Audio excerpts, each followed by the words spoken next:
Muy buenas tardes, amigos de Academia Maús. Vamos a platicar, como siempre, una cápsula sobre la porción semanal, la parashá de este Shabbat. Nos corresponde la parashá Bo, y esta normalmente es traducida como Ve, pero como se habrán dado cuenta, en nuestro comentario por escrito hicimos una aclaración que la hemos traducido con la idea que le dan algunos grupos, que es Ven, o sea, por la forma verbal. No significa ve, sino ven. O sea, ven hacia adentro. ¿Va? O sea, ven a lo del faraón, ven hacia el faraón. Y hay un sinnúmero de explicaciones del por qué se debe entender así, aparte de lo que es la gramática. Y es aquí donde nos queremos centrar. ¿Cuál es la diferencia entre una mente hebrea y una mente gentil? No es el haber nacido en una cuna de apellidos judíos de abolengo, o haber nacido en un país donde la mayoría de personas son gentiles. La diferencia de una mentalidad hebrea a una gentil está en la multiplicidad. Recordemos que el pueblo hebreo, el pueblo judío actualmente, no existía en un principio. En un principio todo mundo era gentil, todas las personas eran gentiles. En la gentilidad, nuestro padre Abraham, según se conocen por las historias, comenzó a buscar y querer conocer más y más y más y más de cerca al Creador. Lo mismo pasa con Isaac a su modo, y lo mismo pasa con Jacob en las aventuras que recién terminamos de leer en Bereshit. O sea, es un constante acercamiento de la mentalidad gentil hasta convertirse a la mentalidad hebrea. Obviamente, pues Jacob, nuestro padre, con el relato de la pelea con el varón con el que tuvo que pelear, al serle cambiado el nombre, asciende un grado o un nivel más, y ya no es un simple hebreo, sino que es llamado un conglomerado, un pueblo o un nivel de conciencia, Israel. Entonces, repito, ¿cuál es la división entre la mentalidad hebrea y la mentalidad gentil, o entre la mentalidad gentil y la mentalidad hebrea? Es la multiplicidad. Según los Midrashim, que eso no son historias literales, pero pues nos quieren dejar una enseñanza, nos dicen que nuestro padre Abraham vivía en una familia de fabricantes de ídolos, y que poco a poco fue despertándose en él el deseo de conocer al Creador, rechazando a los ídolos como dioses, como creadores, hasta entender quién era el Creador, y el Creador se le aparece, y aparece en todo lo que ya está escrito en el Bereshit. Y aquí es la gran diferencia entonces entre un creyente también dentro del pueblo hebreo judío a un creyente de la gentilidad. Ustedes habrán visto, por ejemplo, todos los dolores de cabeza, digámoslo así, por usar una expresión, que causó el aumento de creyentes de origen gentil en la comunidad del Mesías Yeshua. Obviamente no había instrucciones para los gentiles que se convirtieran, o por lo menos no había instrucciones a ese volumen que se estaban convirtiendo.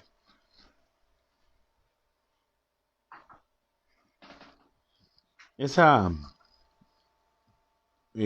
aglomeración de conversos gentiles se debió en parte por todos los sucesos que se dieron en Roma. No fueron tanto los de Grecia, a los gentiles que se le conocen en el mundo griego. Recordemos que tienen más que ver con los judíos helenistas, ¿verdad? Quienes también eran llamados gentiles. Entonces tenemos varios colores de gentiles, de creyentes de origen gentil. Y lo primero que había que trabajar en las personas es la mente. Cuando nosotros conocimos la Torá, cuando su servidor conoció de la Torá, al venir de otras creencias, lo primero que me tuvo que trabajar fue la mente. Dejar mis conceptos antiguos y tal como dice en la Parashá Lejaba, salir de la casa de mi padre, de mi tierra y de mi parentela, o sea, salir de mis conceptos, de mis concepciones preconcebidas o aprendidas, de mis conceptos teológicos, de mis conceptos espirituales y tirarlos a la basura y empezar a adoptar lo verdadero, lo nuevo. Como dijo el Mashiach Yeshua en una ocasión, nadie puede echar un vino nuevo en odre viejo porque el odre se revienta. Lo mismo pasa con las ideas, veámoslo desde el punto de vista del pensamiento y la mente. Una mente que recibe ideas nuevas no las soporta. Entonces el antídoto a esto, la solución a esto es que la mente deseche toda idea antigua. Y eso lo vemos bien, bien ejemplificado en un computador, en un ordenador. Para que el ordenador reciba nueva información, ¿qué hay que hacer? Formatear el disco. Si mientras el disco no se formatee, hay una configuración ya establecida que no va a dejar que la nueva configuración pueda ni siquiera a veces ser instalada o a veces funcionar. Ya ni digamos si hay virus o malware, ¿va? Archivos dañinos que puedan afectar el nuevo software. Entonces lo mismo pasa con la mentalidad de un creyente. Entonces, cuando nuestros conceptos viejos son tirados y empezamos a adoptar los conceptos nuevos, ojo, aquí voy a hacer un paréntesis, ojo que hay que analizar contra las escrituras si los conceptos que estamos adquiriendo nuevos son verdaderos, porque la religión empieza a trabajar la mente de la gente también a decir que sus conceptos como dogmas que ellos manejan, me refiero a la religión judía y la religión cristiana, o mormona y de los testigos, de lo que ustedes quieran, lo mismo, el mismo sistema usa. Sus dogmas se los empiezan por ahí. Los cimientos son los dogmas y empiezan a repetirle a la gente como una grabación para manejar su subconsciente y decir, esta es la verdad, esta es la verdad, eso que te estoy enseñando es la verdad, eso que te estoy enseñando es la verdad. Y llega un momento en que la persona que está de adepto, converso a ese grupo, ya no piensa. Ya lo único que hace es repetir, esta es la verdad, esta es la verdad, esta es la verdad. Entonces por eso hay que tener mucho cuidado. Pero independientemente de eso en general, cuando nos desechamos los pensamientos antiguos, empezamos a entender cómo es que funciona el mundo espiritual. Que ese fue la esencia de lo que el Mashiach Yeshua vino a enseñarnos. Y se lo enseñó a sus discípulos. Como dijo él, le dijo a Nicodemo, si les hablo cosas de este mundo, no me creen, ¿cómo me van a creer si les hablo de las cosas celestiales? Obviamente a sus discípulos, sobre todo a los 12, se los enseñó aparte, y más las enseñanzas de los 40 días que estuvo sobre la tierra después de resucitado. Por la misericordia de nuestro Padre Celestial, nosotros vamos alcanzando un nivel muy similar. No sabemos a qué distancia estamos de la verdadera enseñanza que recibieron los 12 y los primeros discípulos, pero comparándolo con la escritura, sin ningún sesgo teológico ni explicativo de ningún maestro de los tradicionales, nos damos cuenta pues que encaja bien con lo que el Mesías Yeshua enseñó a los 12 y con lo que los 12 enseñaron. Por eso es de que uno de nuestros textos base fuera del la Brit Hadashah o el Nuevo Testamento es la doctrina apostólica, porque en ella podemos, ese es el eslabón que une la Torah con la enseñanza del Mesías Yeshua. Obvio que hubo interesados en que en que ese texto no se conociera, en que eso no se estudie, que los gentiles ignoren esas áreas y que los judíos no se den cuenta que también los creyentes en Yeshua tienen áreas que están sumamente fundamentadas en la Torah. Entonces ya haciendo este pequeño preámbulo, entendemos que el mal está dentro de nosotros. Y nosotros en este cuerpo somos el asiento del bien y del mal. Al haber decidido nuestros padres, Adán y Eva, comer del fruto del conocimiento del bien y del mal, entonces ese cuerpo que es el producto de ese pecado, es el asiento del bien y del mal. Por eso en nosotros está la conciencia de hacer el bien y la conciencia de hacer el mal. Y como dice la Torá, el Eterno pone delante de nosotros tanto el bien como el mal, la vida y la muerte. Nosotros elegimos qué camino seguir. Y si el mal está dentro de nosotros, entonces quiere decir que el faraón está dentro de nosotros. Tiene que haber una lucha interna entre nosotros mismos, entre la conciencia nueva o la nueva criatura y la conciencia antigua, el faraón. Y esto es lo que simboliza el relato en el enfrentamiento entre Moshe y Faraón. Podríamos decirlo así. Vamos a decirlo así, creo que lo voy a tomar prestado de algún maestro que alguna vez me lo explicó, o lo explicó algo similar.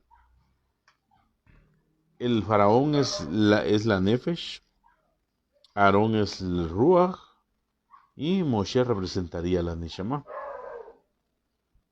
Y como la Ruach está en medio del Nefesh y la Neshama, entonces sirve como intermediario o portavoz entre la Neshama y el Nefesh, para que el Nefesh haga la voluntad superior.